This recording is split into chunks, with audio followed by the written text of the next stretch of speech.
Hello my dear friends. आज हम लोग बैंकिंग अवेयरनेस में एमसीक्यू डिस्कस करेंगे, जो कि मोस्ट इम्पॉर्टेंट एमसीक्यू है। प्रीवियस ईयर्स एग्ज़ाम में आ चुके हैं और यही सारे एग्ज़ाम्स में आते भी हैं, या फिर इससे रिलेटेड क्वेश्चंस आते हैं। और इसी से रिलेटेड क्वेश्चंस आप पढ़ेंगे तो आपके लिए बेनिफिशियल रहेगा।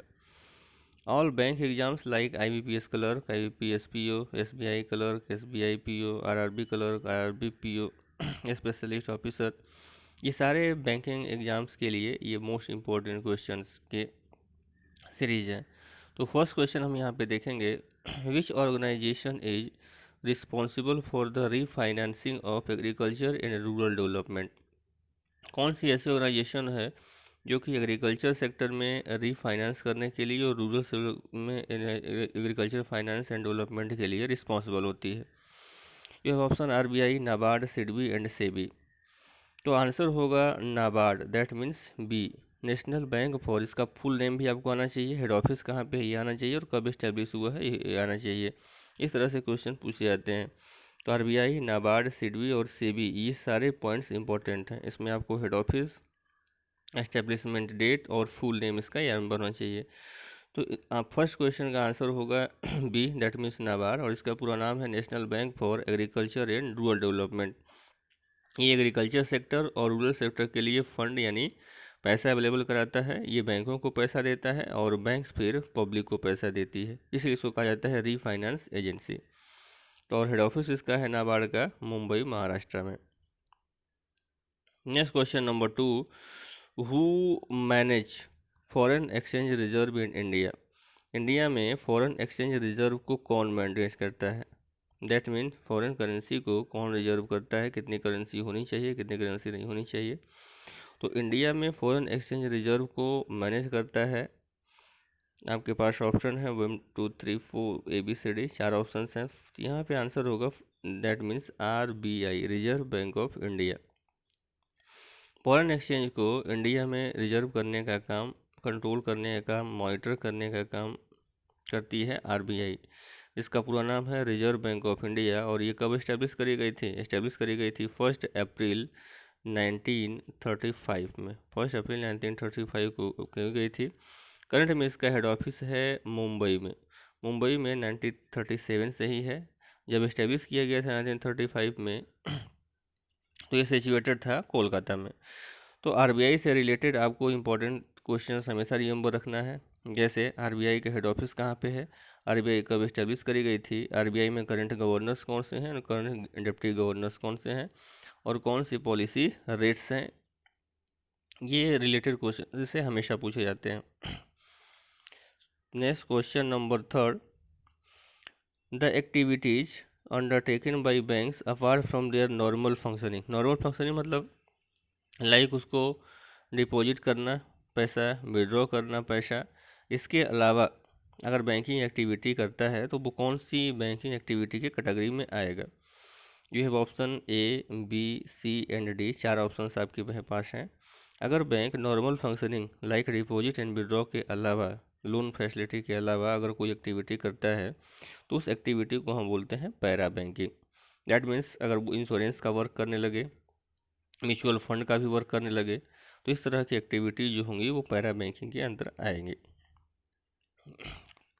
Next question, question number 4, which of the following is a not part of the small saving schemes of government. Small saving scheme government से रिलेटेड इसमें से कौन सा नहीं है। ऑप्शन है आपके पास A, B, C and D, 4 option use है। तो इनमें से कौन सा स्मॉल सेविंग स्कीम के अंतर्गत नहीं आया है। तो ये सारी सेविंग स्कीम है, PPF स्कीम है, पब्लिक प्रोविडेंट फंड NSC है, नेशनल सेविंग सर्टिफिकेट होता है, और किसान विकास पत्र KVP है। आंसर विल बी द 4 का आंसर C होगा। नेशनल पेंशन स्कीम है, ये हमारी सेविंग स्कीम्स नहीं है, ये बल्कि पेंशन स्कीम्स हैं। Next question number 5, national pension schemes is regulated by. National pension scheme को इंडिया में कौन रेगुलेट करता है। बहुत सारे रेगुलेटर्स भी हैं, तो रेगुलेटर्स को भी आपको रिमेंबर रखना है। तो जल्दी बताइए, इंडिया में कौन रेगुलेट करता है नेशनल पेंशन स्कीम को। आपके पास ऑप्शन है A है, B है, C है, D है। नेशनल पेंशन स्कीम को करती है D. Very good, this is the answer, D होगा यहाँ पे। अगर आपने डी आंसर दिया है तो डी आंसर आपका बिल्कुल करेक्ट होगा। PFRDA, PFRDA इसका फुल फॉर्म होता है pension fund regulatory and development authority of India, PFRDA इसको बोलते हैं। इसका भी एस्टेब्लिश ईयर और हेड ऑफिस आपको रिमेंबर रखना है, और अगर आपको पता है तो कमेंट करिए कि where is the head office of PFRDA and establish date क्या है। Pension fund regulatory development authority है इसका पूरा नाम। IRDA का आप नाम जानते ही हो, insurance sector regulatory and development authority of India, IRDA। ये भी इंपॉर्टेंट है, ये भी पूछे जाते हैं कई बार। इसका हेड ऑफिस क्या है, फुल नाम क्या है। SEBI security and exchange board of India, SEBI, SEBI भी पूछा जाता है, हेड ऑफिस कब एस्टेब्लिश किया गया था। किस सेक्टर को कंट्रोल करते हैं या रेगुलेट करते हैं। IRDA insurance regulatory development authority है, ये कंट्रोल करता है इंश्योरेंस सेक्टर को।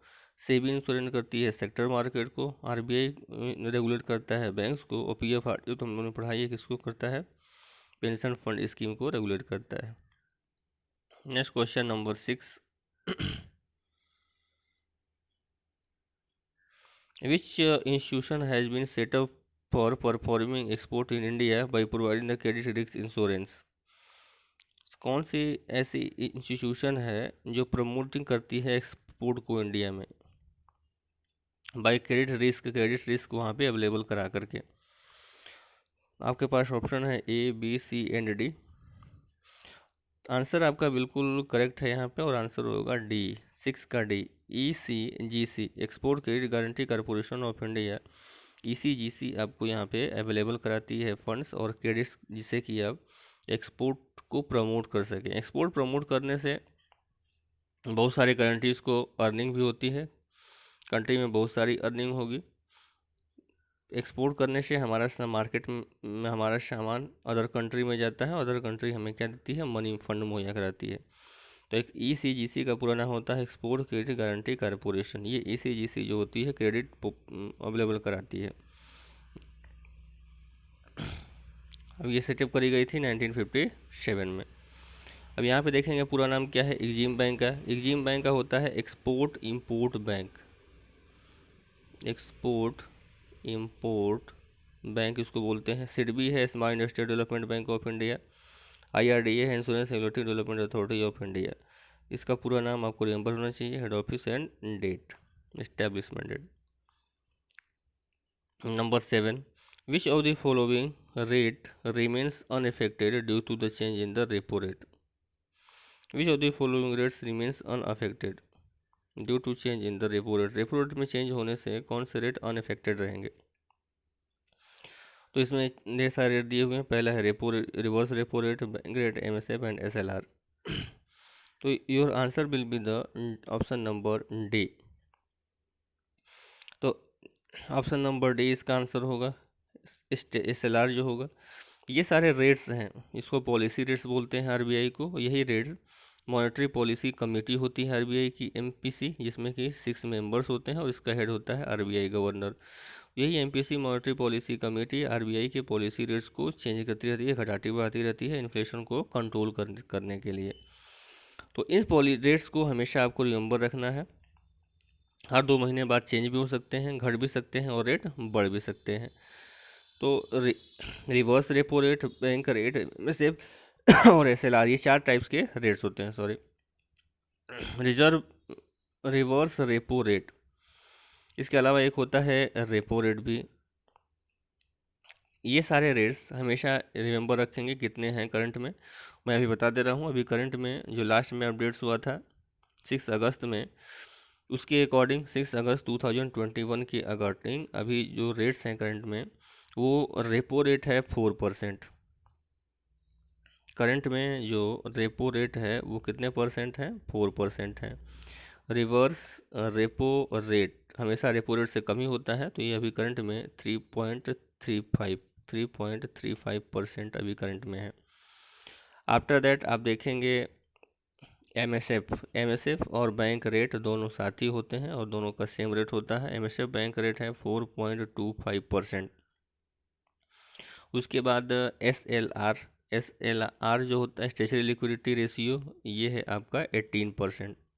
SLR जो होता है बैंकों को अपने पास ही रखना पड़ता है 18% रिजर्व के रूप में, वो है 18%। उसके बाद कैश रिजर्व रेशियो CRR है 4%। तो ये CRR क्या होता है? तो CRR जो होता है बैंक्स को RBI के पास डिपॉजिट करना पड़ता है कुछ पैसे अपने NDTL का, तो वो है 4%। CRR 4%, SLR 18%, repo rate 4%, reverse repo rate 3.35%, MSA for bank rate 4.25%। ये सारे रेट्स हैं जो चेंज होते रहते हैं। नेक्स्ट क्वेश्चन नंबर 8 है, dash dash dash is interim financing for an individual for business until permanent financing are the next stage of financing is obtained। इसमें कौन सी फाइनेंसिंग होगी? ऑप्शन के पास A है, B है, C एंड D है। तो you have the answer number C यहाँ पे होगा C option, that means bridge loan. A bridge loan is a type of short term typically taken out for the period of 2 weeks to 3 years pending the arrangement of larger or longer term financing। तो business को promote करने के लिए bridge loan आप ले सकते हैं, ये प्रोवाइड किया जाता है बैंक्स के द्वारा। Next question number 9, which organization provide insurance to banks for the funds deposit by its customer. कौन सी ऑर्गेनाइजेशन फंड यानी पैसे को सुरक्षित रखती है और अगर कुछ होता है बैंक के साथ उसके लिए कस्टमर्स को डिपॉजिट को इंश्योरेंस प्रोवाइड करती है। जैसे आपका किसी भी अगर बैंक में अकाउंट है, चाहे वो गवर्नमेंट बैंक हो या फिर प्राइवेट बैंक हो, तो उस बैंक में आपका पैसा सिक्योर रहता है और बैंक के साथ कुछ हो भी जाता है तो आपको पैसे का इंश्योरेंस रहता है। दैट मीन्स अगर कोई भी आपका अकाउंट है, चाहे वो सेविंग अकाउंट हो, करंट अकाउंट हो, फिक्स डिपॉजिट अकाउंट हो, रिकरिंग अकाउंट हो, वो सारे अकाउंट्स का इंश्योरेंस रहता है। तो इंश्योरेंस कौन करवाता है? इसमें से ऑप्शन बताना है आपको, ये है, बी है, सी है, डी है। यहाँ पे ऑप्शन करेक्ट होगा C, that mean DICGC, deposit insurance credit guarantee corporation. DICGC जो है फंड्स आज आपके जो बैंक्स में अकाउंट है उस अकाउंट्स का इंश्योरेंस हो जाता है और ये करवाती है DICGC, जिसका पूरा नाम होता है deposit insurance credit guarantee corporation. बाकी हमने IRDA का पहले ही बताया था, बताइए IRDA का क्या फुल फॉर्म है? Insurance regulatory and development authority of India. Next, which of the following deposits is not insured by DICGC। हमने बताया था अभी कि DICGC आपके बैंक डिपॉजिट को इंश्योरेंस करता है। अगर बैंक के साथ कुछ होता है तो फिर DICGC आपको फंड अवेलेबल कराती है, पूरा पैसा नहीं लेकिन कुछ एक निश्चित अमाउंट को वापस कर देती है। लेकिन कौन सा ऐसा डिपॉजिट है जिसको कि DICGC भी इंश्योरेंस अवेलेबल नहीं कराती है, इंश्योर्ड नहीं करती है? तो डिपॉजिट इन करंट अकाउंट, इसको तो इंश्योर्ड करती ही है। Deposit in the recurring account, इनको भी इंश्योर्ड करती है। डिपॉजिट फिक्स अकाउंट, इसको भी करती है। Deposit of central government and state government, इसको नहीं करती है। तो आपका आंसर होगा D, deposit of the central government और स्टेट गवर्नमेंट को इंश्योरेंस प्रोवाइड नहीं करती है। पब्लिक का जो है डिपॉजिट उसको ये फंड अवेलेबल कराती है। तो answer will be the D question का आंसर होगा।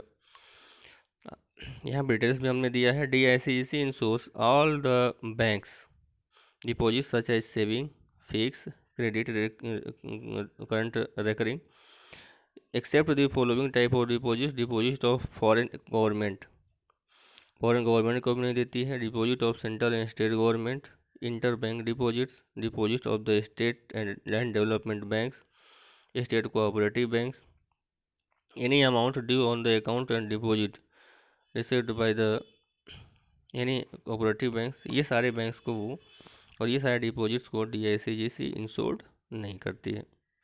ये सारे बहुत ही इंपॉर्टेंट क्वेश्चन थे, प्रीवियस ईयर क्वेश्चन में कई बार पूछे गए हैं। तो इन सारे क्वेश्चंस को आप रिवाइज करेंगे बार बार और एक कॉपी में सारे फुल फॉर्म्स को लिख डालेंगे। मैंने सारे फुल फॉर्म्स को बताया है, इंपॉर्टेंट क्वेश्चन बताया है कि हमेशा जो पॉलिसी रेट्स हैं, that means repo rate, reverse repo rate, ये कैलेंडर में चेंज होते रहते हैं हर 2 मंथ्स में। इट में भी बढ़ सकता है, घट भी सकता है या फिर सेम भी रह सकता है। तो ये हमेशा आपको रिमेंबर होना चाहिए। कौन कौन से रेट्स हैं सर? ये सब रेट्स होते हैं repo rate, after that reverse repo rate, bank rate, MSF, SLR, CRR, ये सारे रेट्स का करंट में क्या रेट चल रहा है ये आपको हमेशा रिमेंबर रखना है। Okay, thank you and best of luck.